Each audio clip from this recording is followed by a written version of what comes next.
वो बहुत ही फिजूल खर्ची करता। रोहन, तुम अपनी पूरी सैलरी मेरे हाथ में रखा करो ना। अरे बीवी हूं मैं तुम्हारी। तो क्या? अरे पूरे महीने मैं मेहनत करता हूँ और सैलरी तुमको दे दूं? ना बाबा ना। सुधा रोहन के पैसे घर में ना देने की आदत से काफी परेशान होती है। एक रोज रोहन का दोस्त कहता है, अरे रोहन भाई कहाँ है? बहुत दिन हो गए, मुलाकात नहीं हुई। भाई मैं तो यही हूँ, अभी परसों ही तो पार्टी की थी, सारा चिकन तो तू ही खा गया था। याद आया क्या? अरे भाई 2 दिन हो गए उस बात को। आज तो मुर्गा खाने का फिर से मन हुआ है, कोल्ड ड्रिंक के साथ। चले क्या? चल चल। अच्छा सुधा, मेरा रात का खाना मत बनाना। लेकिन वो तो मैंने बना लिया है। अरे भाभी जी, वो कल गरम करके खा लेना ना, अभी तो हम चले। चल भाई जल्दी कर। सुधा समझती थी कि आज रोहन कमा रहा है तो उसके दोस्त उसके पैसों पर ऐश कर रहे हैं, लेकिन रोहन को वो ये बात कैसे समझाती। अरे सुधा सुनो, वो मेरा जयपुर वाला भाई है ना, वो आ रहा है, कह रहा था कि कुछ दिनों यहीं रहकर जाएगा। अच्छा कोई बात नहीं, मैं गेस्ट रूम तैयार कर देती हूँ। अच्छा रविवार को फ्री रहना, घर देखने जाना है ना। क्यों? इस मकान मालिक ने घर खाली करने को कहा है क्या? वक्त पर पैसा तो दे देता हूँ फिर भी। अरे नहीं, वो क्यों मना करेगा। दरअसल मैंने एक घर देखा है, इंस्टॉलमेंट में मिल रहा है। सोचा किराया दे रहे हैं, इससे अच्छा है कि EMI दे दे। कम से कम एक वक्त बाद घर तो अपना हो जाएगा ना जी। हाँ बात तो सही है, चलो देख लेते हैं, पर मुझे ना जल्दी फ्री कर देना, मेरे दोस्तों की पार्टी है। सुधा रोहन के साथ घर देखने जाती है। उसे घर पसंद आ जाता है और वो उसे खरीद लेती है। घर आकर, यार देखो, तुमने जो जो बोला मैंने माना ना, पैसे भी देकर आ गया, अब तो जाने दो। क्या करती सुधा, रोकती भी कैसे। खैर एक रोज जाओ, पर सुनो पैसे थोड़े संभल कर खर्च किया करो, आगे के लिए बचाना भी है ना। बचाना बचाने में ही रह जाना, अरे जिंदगी है, मजे करो। सुधा माँ को फोन करती है और रोहन की सादत के बारे में बताती है। रोहन की ये बात तो गलत है बेटा, तू कुछ कहती क्यों नहीं? माँ मैं कहती तो हूँ, पर ये कहते हैं जिंदगी का क्या भरोसा, तुम भी ऐश किया करो। बस फिर क्या है, अपनी ऐश के नाम पर पैसे ले लिया कर और वही पैसे बचा लिया कर। मकान तो तूने ले ही लिया है, उसके पैसे तो उसे देने ही होंगे। बाकी देख ले बेटा, अब तेरी गृहस्थी है, तुझे ही संभालना है। सुधा को माँ का आइडिया अच्छा लगता है। फिर अगले रोज, सुनिए ना, मुझे भी साथ लेकर क्यों नहीं चलते हैं। अरे तुम लड़की हो, लड़कों की पार्टी में क्या करोगी। तभी बाहर से दोस्तों की कार के हॉर्न की आवाज आती है। अच्छा चल रहा हूँ मैं, दोस्त आ गए हैं मेरे। अच्छा रुको तो, मुझे भी पैसे चाहिए, मैं भी ऐश करना चाहती हूँ, घूमना फिरना पार्टी करना।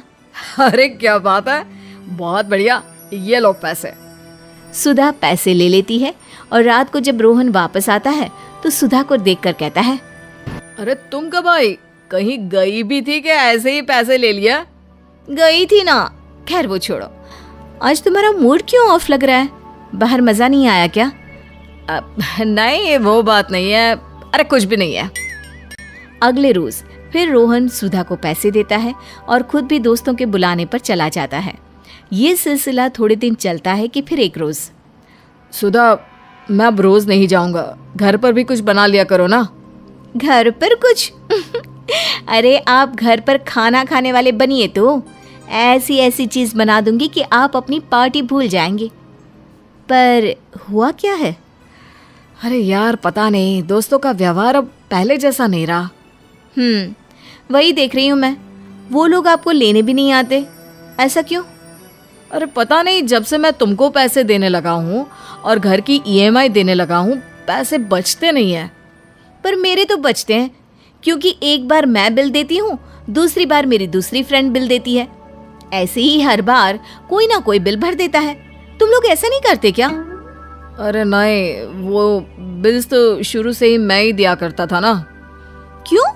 वो लोग नौकरी नहीं करते या पैसा नहीं कमाते? अरे कमाते हैं, पर मैं ही। ये बोलकर रोहन कुछ सोचने लगता है।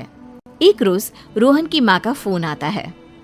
अरे बेटा रोहन, वो तेरे पापा की आँख का ऑपरेशन कल है, कुछ पैसे भेज देना वरना पापा की आँख की रोशनी। अरे नहीं नहीं माँ, मैं भेजता हूँ ना पैसे। सुधा पास ही खड़ी होती है। अरे क्या हो गया, परेशान से क्यों लग रहे हो?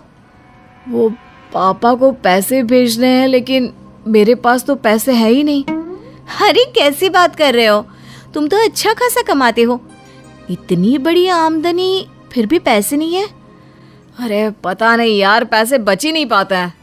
अब ये बताऊं मैं क्या करूं, आज के आज पैसे देने भी तो ज़रूरी है। एक काम क्यों नहीं करते, अपने उन दोस्तों से ले लो ना जिनको रोज तुम ऐश करवाते थे, खिलाना पिलाना पार्टी, इतने साल से तुम कर रहे थे ना, तो आज तुम्हें जरूरत आन पड़ी है तो कोई खड़ा नहीं होगा क्या? अब बात तो सही कह रही हो। रोहन पहले दोस्त के पास जाता है। अरे यार मन्नू, मुझे ना कुछ पैसों की ज़रूरत है। वो क्या है ना, कल पापा का ऑपरेशन है और मेरे पास एक भी पैसा नहीं बचा है माँ को भेजने के लिए। अरे कैसी बात कर रहा है यार, मेरे पास भी कहाँ पैसे हैं, मैं तो बस जितना कमाता हूँ वही हो जाए तो बहुत है। अरे कैसी बात कर रहा है यार, इतनी अच्छी पोस्ट पर है तू। अरे बस कर यार, क्या बोलूं। अच्छा चल, मैं कहीं ना ज़रूरी काम से निकल रहा हूँ, कल बात करता हूँ। रोहन दूसरे दोस्त के पास जाता है। अरे कहाँ भाई, अब सारी सैलरी तो बीबी रख लेती है। तू मानेगा, पान भी खाना होता है ना तो 10 रुपए के लिए उसके पास 10 बार गिड़गिड़ाता हूँ मैं। रोहन वहां से निकल जाता है। वो मन में सोचता है कि ये वही दोस्त हैं जो खाने पीने के लिए उसके साथ चिपके रहते थे। लेकिन आज रोहन घर आता है जहां उसकी बीवी उसका इंतजार कर रही होती है। बीवी के हाथ में रुपए होते हैं। क्या हुआ, कुछ इंतजाम हुआ क्या? नहीं सुधा, किसी ने पैसे नहीं दिए। सुधा रोहन के हाथ में पैसे रखती है। ये पैसा कहाँ से आया सुधा? कहीं तुमने अपने गहने? अरे नहीं नहीं, ये वो पैसे हैं जो आप मुझे दिया करते थे पार्टी करने के लिए, वही बचा कर रखे थे। लीजिए, ये आप माँ जी को भेज दीजिए। रोहन पैसे माँ को भेज देता है। लेकिन फिर शाम को, सुधा आज खाने में क्या बन रहा है? मैं कुछ नहीं बनाती, आप तो खाते हैं नहीं, बाहर खाकर आते हैं दोस्तों के साथ, तो मैं भी बस ऐसे ही कुछ खाकर रह जाती हूँ। वैसे आज ऐसा क्यों पूछ रहे हैं? क्योंकि आज से मैं घर पर ही खाना खाऊंगा। मैं समझ चुका हूँ सुधा कि आड़े वक्त पर कोई नहीं बल्कि सेविंग्स यानी कि बचत ही काम आती है। आज से हम लोग ना घर पर ही पार्टी क्या करेंगे तुम्हारे हाथ के खाने से। अनीता के परिवार में उसके पापा मम्मी और छोटी बहन पिंकी होती है। पूरे बचपन में उसने पापा को नौकरी और पैसों की कमी के साथ जूझते हुए देखा, जिस वजह से अनीता स्कूल से निकलते ही नौकरी करने का फैसला ले लेती है। पापा, मैं करस्पॉन्डेंस कॉलेज के साथ जॉब शुरू कर रही हूँ। अरे तुझे ये सब करने की जरूरत नहीं है, बस पढ़ाई पर ध्यान दे बेटा। अरे क्या गलत बोल रही है? दिन पर दिन महंगाई और खर्चे बढ़ रहे हैं, एक से ज्यादा कमाने वाले होंगे तो अच्छा ही रहेगा ना। और हमें पता है इतने में घर का खर्चा, दोनों की पढ़ाई सब एक साथ नहीं हो सकता। मैं जॉब करूंगी तो और ना सही अपने साथ पिंकी की पढ़ाई का पूरा खर्चा संभाल लूंगी। इसी के साथ अनीता जॉब शुरू कर देती है, जिससे वो घर के कुछ खर्चों के साथ पिंकी की पढ़ाई संभालने लगती है। इसी तरह 3 साल बीत जाते हैं, जिसमें अनीता का कॉलेज पूरा हो जाता है और पिंकी भी 12वीं की एग्जाम दे चुकी होती है। दीदी, मैं भी आपकी तरह जॉब करना चाहती हूँ। उसके लिए पापा और मैं बहुत है, तू सिर्फ पढ़ाई पर ध्यान दे पिंकी।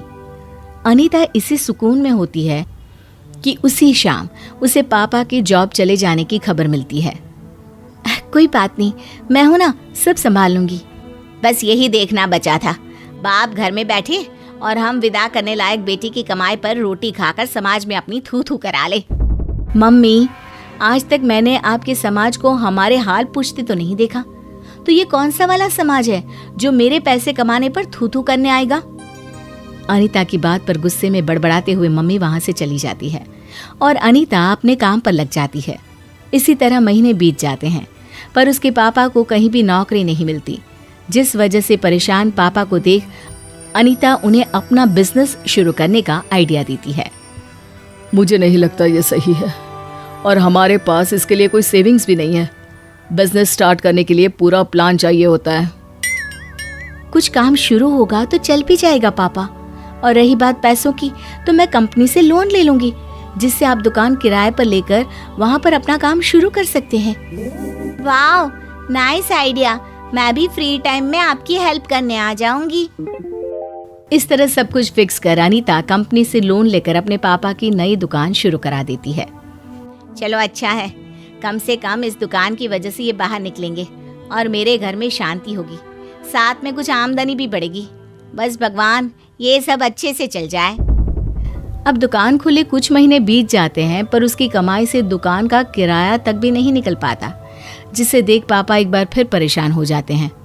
मैंने पहले ही कहा था बिजनेस का आइडिया सही नहीं है और बिजनेस शुरू करना इतना आसान नहीं है। पापा थोड़ा रुकिए तो, ये दुकान एक दिन जरूर बहुत अच्छी कमाई करेगी। इसी उम्मीद में अनीता पापा की मदद के लिए अपनी क्षमता अनुसार सब कुछ करने लगती है, पर किसी का कोई फायदा नहीं होता। और इसी बीच पूरे देश में लॉकडाउन की अनाउंसमेंट हो जाती है। अरे आखिर भगवान हमसे चाहते क्या है? पहले ही काम नहीं चल रहा था और ऊपर से न जाने ये मनहूस कोरोना कहाँ से आ टपका। नास पीटे ने पूरा काम ही ठप कर दिया। मम्मी, कोरोना आपका कोई मेहमान नहीं जो मनहूस बिन बुलाए आ गया ये बोलने से चला जाएगा। इसलिए शांत रहने की कोशिश करो, क्योंकि अभी लंबे समय तक हमें उसी के साथ एक परिवार की तरह रहना है।